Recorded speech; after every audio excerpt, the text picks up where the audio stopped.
Hi friends. పొద్దున్న లేసే జనాలందరూ డబ్బుల చుట్టూ పరిగెడుతూ ఉంటారు. కానీ ఆ డబ్బు తన చుట్టూ ఉంది అని తెలుసుకోలేక డబ్బు సంపాదించడంలో వెనుకపడిపోతూ ఉంటాడు. ఉదాహరణకి మీరు పడేసే చెత్తలో ఒక పర్సన్ డబ్బు చూస్తాడు. ఆ చెత్తను అమ్ముకొని సొమ్ము చేసుకుంటాడు. అతని జీవనాన్ని సాగిస్తాడు.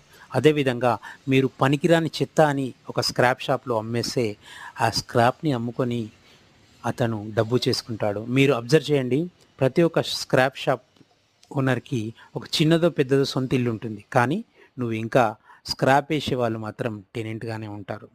సో, ఏం చేయాలి? డబ్బు నీ చుట్టూ ఉన్నా నువ్వు గమనించట్లేదు. ఎప్పుడైతే డబ్బు ఏ రూపంలో ఉందో నువ్వు కనుక్కుంటావో, అప్పుడే నువ్వు కోరుకున్నంత డబ్బు నువ్వు సంపాదించగలుగుతావు.